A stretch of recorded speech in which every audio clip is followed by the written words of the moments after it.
За дараагийн маань одоо ярих гэж байгаа сэдв маань болохоор Монгол сувилагчийн дипломоор Америкийн нэгдсэн улсад ажиллаж болох уу гэдэг сэдвээр ярих гэж байна. За тэгвэл Монгол сувилагчийн дипломоор Америкийн нэгдсэн улсад ажиллаж болох уу? Болно. Яагаад гэх юм бол Америкийн нэгдсэн улсын эрүүл мэндийн байгууллага чинь байнга сувилагчийн дутагдaltaй байж байдаг. Гэхдээ энэ сувилагчийнхаа дутагдлыг бүр байнга гадаадын төгссөн сувилагчнаар нөхөж авч яадаг. Тэрэн дээр бүр туршлагатай ямар байгууллагаар яаж ажиллах вэ? Тэр нь бүр бүхэн систем болцсон. Тийм учраас би энэ системийг та бүхэнд танилцуулах гэж байна. Ерөнхийдөө гол систем нь энэ боловч бас статусээс хамаарат янз янзын жоохон өөрчлөлттэй байдаг. Гэхдээ ерөнхийдөө гол систем нь бол яг ингэж явагддаг.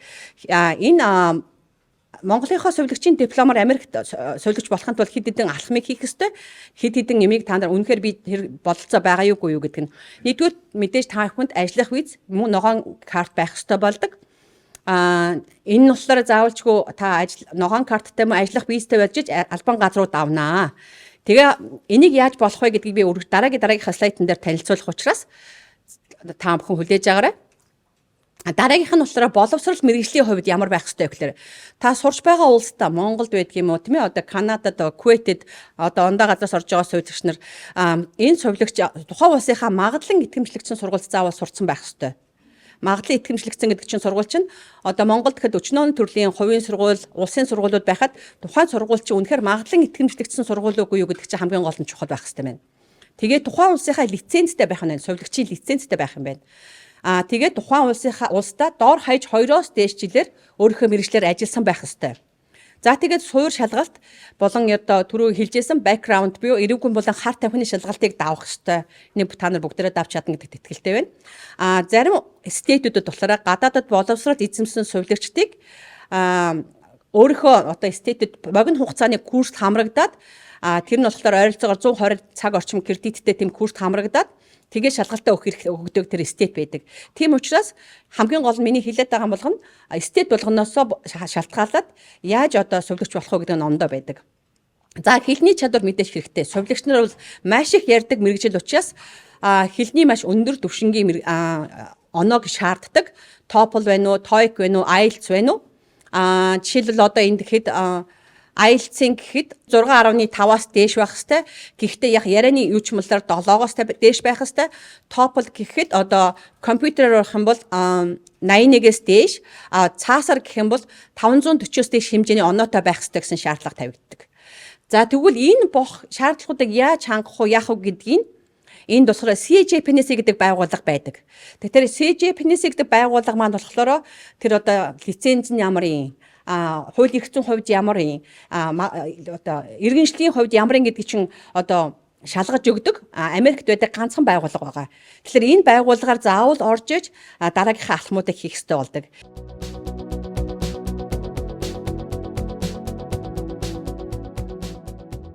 За тэгэхээр ерөнхийдөө энэ CJFNS гэж ямар байгууллага байдаг? За энд яаж одоо бичиг баримтаа үнэлгээ хийлэгдэг вэ гэдэг талаар би та бүхэнд одоо товчхон мэдээлэл өгье.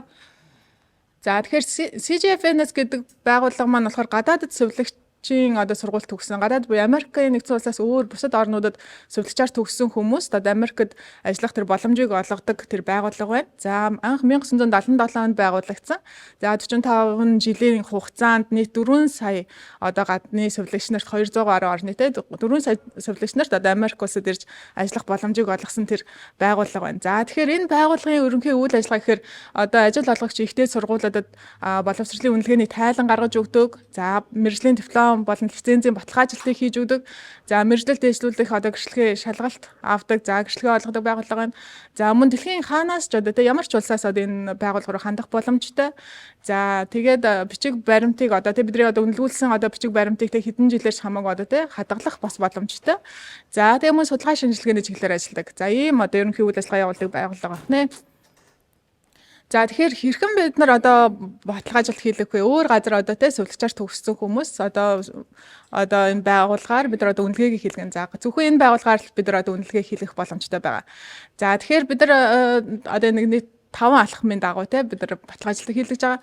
Хамгийн нэгдүгээрт бид нар одоо CGFNS гэдэг байгууллагын хаягаар ороод бид нар өөрсдийн одоо хаяг аккаунтыг бид нар үүсгэнэ. За тэгэхээр энэ дэр бид нар зааврын дагуу ороод өөрсдийн хувийн мэдээллүүдийг одоо хаяг утас те өөрсдийн ерөнхий мэдээллийг оруулна. За хоёрдугаарт одоо болохоор бидний өөрсдийн нарийн мэдээллүүдийг оруулна. За үүнд бид нар төгссөн сургууль 10 жилийн дунд сургуулиас ахуулаад одоо бүх эзэмшсэн боловсрал. За мөн лиценз. За хугацаа дууссан байсан ч хамаагүй те сувлагчаар одоо бид нар 5 жил тутамд одоо лицензээ сонгуул явдаг шүү дээ. Одоо тэр бүх одоо лицензийнхаа мэдээллүүдийг оруулна. За тэгэхээр бид нар энэ дээр нэг анхаарах зүйл байгаа. Тэгэхээр CGFNS байгууллагаас дараа нь энэ байгууллагууд руу те одоо энэ сургууль руу лицензийн алба руу одоо бидний мэдээллийг нь үнэн зөв үү энийг одоо баталгаажуулж өгөөч гэдэг одоо мэдээлэл очих учраас бид нар хин гэдэг хүнтэй холбогдох хэрэгтэй. Тэгээ энэ одоо онлайн интернетээр байгаа энэ сургуулийн хаяг мөн үү? Одоо тий бидний оруулж байгаа энэ утасны дугаар мөн үү гэдгийг те бид нар маш сайн одоо нэгтэлж оруулах хэрэгтэй. Тэгэхгүй болохоор те бид нар тухайн үед одоо ханганда буруу интернетээс зүгээр хайж байгаа манай сургуулийн утасны дугаар энэ байна, хаяг энэ байна гэж оруулцдаг. Дараа нь одоо та нар баталгаажилт авах үед энэ хаяг чинь буруу байна, энэ чинь бүртгэлтэй биш байна, нэрэн зөрүүтэй байна ч юм уу те ийм их асуудлууд үүсдэг. Тэгэхээр яг анх удаа одоо мэдээлэл оруулах үедээ маш одоо болгоомжтой нэхөр нэмбай одоо энэ дэр мэдээлэл оруулах хэрэгтэй. За тэгэхээр бүх одоо мэдээллүүдээ бид нар лицензийнхаа дугаар те бүх зүйлүүдийг бас баталгаат орчуулуулаад те бүрийн бас энэ материалдаа одоо хавсаргаж атач хийж одоо явуулах ёстой болдог байгаа. За тэгээд энд мэдээж бидний одоо хэлний оноо шаардлагатай. За тэгэхээр те сая энэ жагч хэлсэн баг. Тэгэхээр энэ маань тухайн бидний сонгосон мужаас шалтгаалаад хэлний оноо хэд байх одоо төвшин маань өөр байгаа. Зарим одоо мужуудын хувьд те CGFNS бүртгүүлэхэд хэлний оноо шаардахгүйгээр одоо бүртгээд авдаг мужууд зөндөө байгаа. За тэгэхээр энэ дээр нэг чухал зүйл хэлхээ марцсан байна. Мэдээлэл оруулахад хамгийн түрүүнд бид нар энэ дээр 2 мужи сонгох ёстой байгаа. Тэгэхээр та одоо те хэрвээ Америкт ирээд амьдрал айл мужид амьдрах хүсэлтэй байгаа юм бэ? Айл мужид ажиллах хүсэлтэй байгаа. Тэрийг бодож агаад одоо мужаа сонгоно. Тэгэхээр 2 мужи сонгох боломжтой. Тэгэхээр те одоо Virginia мужи ч юм уу хойяч гэдэг юм уу те. Өөртөө одоо тэрийг сонгоно гэсэн үг. За тэгээд 3 дахь алхам маань төлбөрөө төлнө. За тэгэхээр энэ зүгээр яаж төлбөр төлөх заавар мэдээллийг оруулсан. За тэгэхээр одоо бидний тэр баталгаажилт болохоор CES гэдэг буюу одоо гадны сургууль төгссөн хүмүүс одоо тий ажиллах гэдэг одоо тэр хэсгийг сонгоод за энэ маань дунджаар $365 орчим төлбөр бид нар төлж одоо баталгаажилтыг хийлгэж байгаа. За тэгээд төлбөрөө төлчихнэ. За дараагийн 4 дахь алхам бол баталгаажилтаа хийлгэн. За баталгаажуулах хуудас одоо бид нар төлбөрөө төлсөний дараа одоо бидний мэдээс одоо явуулсан тэр хуудсан дээр те бид нар баталгаажилт үнэлгээ хийх хуудсууд гарч ирнэ. За түүнийг бид нар файлаар нь татаж аваад дээр нь гарын үсгээ зураад одоо тухайн төгссөн сургууль болон лицензийн алба одоо тэр сургуулиуд руу бид нар илгээнэ. За тэгэхээр те шуудангаар илгээж болно. Эсвэл одоо гарын үсгээ зураад PDF файлаар илгээж болно. За тэгээд тухайн одоо байгууллага те бидний төгссөн сургууль ч юм уу одоо лицензийн албан энэ одоо хуудсыг хүлээж аваад энэ хүн одоо төгссөн одоо бид нар дээр нь одоо бүх юмнуудыг бөглөөд за албан ёсны байгууллагынхаа одоо хаяг адрестай шавшихтай тэр тогтоонд хийгээд одоо тэр байгууллагаасаа CGFNS байгууллага руу шууд явуулах хэрэгтэй. Бидрээр ерөөсөө дамжихгүй шууд одоо хүлээж авна. За тэг хүлээж авсны дараа одоо CGFNS байгууллагын хүн төгсөн үнэн үү? Одоо тэ кредитүүдийг бид нар тооцож гин үү гэдэг дээр одоо үнэлгээ хийгээд одоо бид нар лөө одоо баталгаажилт маань ирдэг. За тэгэхээр энэ хүртэл ерөнхийдөө нэг баталгаажилт явуулснаас ирэх хүртэл нэг 2-3 сар болно. За хамгийн их би баг энэ дэр жил гарангийн хугацаа зарцуулсан. За CGFNS-ийн процесс маань их хугацаа алдсан зүйл юу вэ гэвэл яг энэ баталгаажилт одоо миний төгссөн сургуульч байд юм уу те. За лицензийн алба бол айгүй хурдан ерөнхийдөө процесс айгүй хурдан байсан. Бакалаврын төгссөн сургууль болон одоо магистрийн дипломын баталгаажилт маань маш удаан процесс явсан. За асуудал нь юу байсан бэ гэвэл те одоо үл ойлголцох. Хин авч одоо баталгаажилт хийхгүй мэддэхгүй те. Би энд байгаад байгаа учраас тийшээ очиж нэг хүн тайлбарлаж өгөх хэрэгтэй болоод идэг. Тэгээд ер нь бид нар юм хийхгүй ч гэдэг монголчууд нэг ойлголт багтай. Энэс болоод нэлээд их цаг алдчихсан. Тэгэхээр те энэ дээр одоо маш сайн ойлголцоод өгөх юм бол илүү хурдан хугацаанд явагдах ерөнхийдөө боломжтой байгаа. За тэгээд дараа нь одоо яадаг вэ гэвэл ерөнхийдөө бидний хариу гарна. Хариу маань бидний одоо үнэлгээний гарсан тайлан маань шууд бидний одоо бүртгүүлсэн мужийн сувилахуун алба руу одоо мэйлээр одоо очиж байгаа. Тэгэхээр те бид нар одоо биднэрт бас ирнэ. бид нар үнийг бас татаад аавна. За тэгээд бид нар жилийн хугацаанд энэ маань одоо тэр CGFN-ээс байгууллагын файлд одоо хадгалагдана. За бид нар илүү урт удаан хугацаагаар хадгалахыг хүсэх юм бол одоо төлбөрийн төлөөд хадгалуулаад иж болдгоо. За энэ дээр нөгөө шуудан ирсэн хэсгийгтэй бид нар трак дугаараар манай бидний сургуулиас одоо CGFN-ээс байгууллага руу шууд очсон болов очоогүй болов яасан бол те бид нар мэдэхгүй байгаад иж болдог. Тэгэхээр бид нар өөрсдийнхөө нөгөө хуудсан дээр трак дугаараар нь шуудан хүлээн авсан үгүйг нь бид нар өөрсдөө шалгаад авах боломжтой байгаа. За тэгэхээр одоо бид нар CGFN-ээс процесс маань ингээд дууслаа. Тэгвэл дараа нь одоо юу хийх вэ гэвэл бид нар бүртгүүлсэн мужийнхаа сувилхан албаны одоо веб хуудасаар нэвтрээд одоо өөрсдийн гэсэн хаягаа үүсгээд за тэгээд бид нар одоо дараагийнхаа шалгалтандаа ерөнхийдөө бэлдэж эхэлнэ. За нэг лекс шалгалт.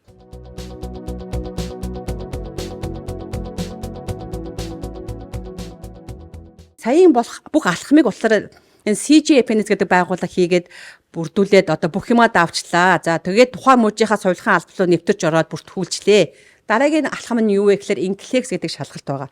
Тэгвэл Inklexx гэж шалгалт нь юу вэ гэхээр одоо энэ одоо өмнөх юун дээр ярьжсэн 2 жилээр төгссөн, 4 жилээр төгссөн сувилагч нар хамаагүй Монголд сурсан сувилагч нар хамаагүй бүгдээ яг адилхан хэмжээний лицензийн шалгалтыг энд өгдөг. Тэрнээс биш гадаадд сугсан хүмүүсийн шалгалт ч юм уу энэ 4 жилээр энэ 2 жилээр сурсан хүмүүсийн шалгалт гэж тусдаа байдгүй. Бүгд яг адилхан тэр шалгалтыг бэлддэг байгаа. Тэр энэ шалгалт нь болохоор компьютерийн шалгалт байдаг. Компьютер хэрвээ компьютераар онлайнаар өгч болдог. Шалгалт авах төв нь болохоор энд бол олон мужид байдаг, олон төвд байдаг, мөн гадаад орнуудад байдаг. Одоо жишээлбэл Хятадд Тайван, Сингапур, Гонконг and Филиппин байдаг. Гэх мэтчлэн одоо манайхантай ойролцоо гэх юм бол тийм орхуу гадаг байна. Тэгжэл одоо энэ Inklexx маань шалгалт маань болохоор байнга өөрчлөгдөж шинжлэгдэж байдаг. Яг тэгэхээр нөгөө сувилхан салбар хөгжиж сувилагч нарын үүрэг хариуцлага онтой олсноос холбоотойгоор сувилхан лицензийн шалгалт маань бас ондоо болдог байх нь. Тэгэхээр одоо нодин гэхэд одоо Inklexx шалгалт өөрчлөгдсөн байна.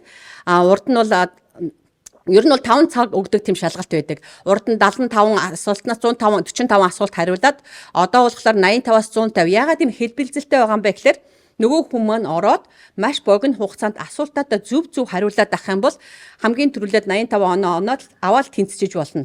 Гэтэл асуултандаа алдаад авах юм бол нөгөө чинь компьютер чи өөр анализ хийгээд нэмээд л тэр алдаад байгаа асуултнаас чинь ухаад асуулт явсаар хагаад 150 асуулт хүртэл хийх шаардлагатай болчдөг.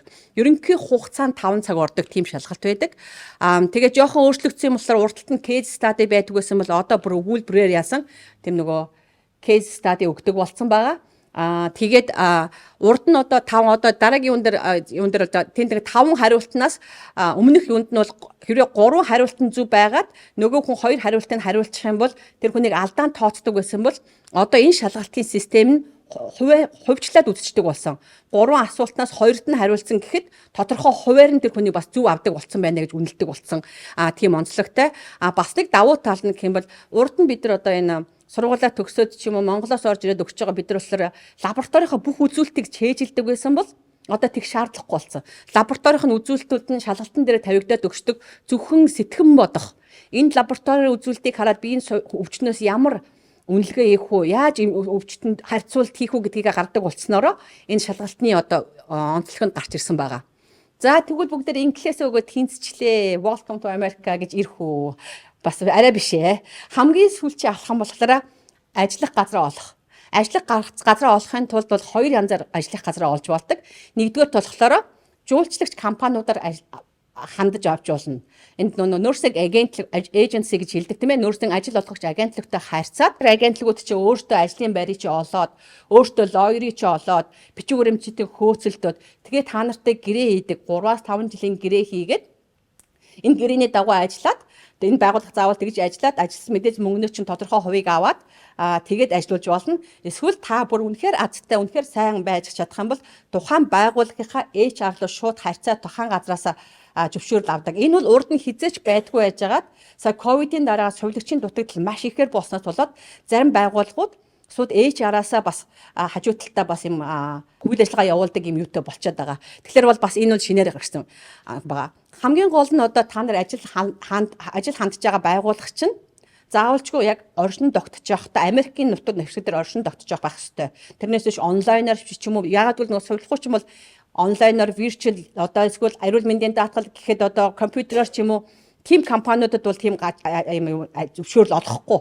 Зөвхөн яг Америкийн нутаг дэвсгэр дээр үйл ажиллагаагаа явуулж байгаа тийм эрүүл мэндийн байгууллагуудад ажиллах тийм эрхийг л олгодог байх нь. За тэгээд нөгөө матрушка дээр ирэхлээр ягаад RN байх ёстойг бол зөвхөн RN-үдэд л зөвхөн ажиллах эрх олгож одоо энэ шугамар авдаг. Тэрнээс LPN юм уу CNN-уудад авдаг байсан. Гэхдээ энэ жил LPN нэмсэн гэж би сонсч байсан. Би яг баталгаатай мэдэхгүй байна. Гэхдээ ер нь байгууллагууд бол LPN авахаасаа илүү RN авах сонирхол өндөртэй байдаг. Тийм учраас ер нь бол RN л байхад бол болно л гэж бодож байна.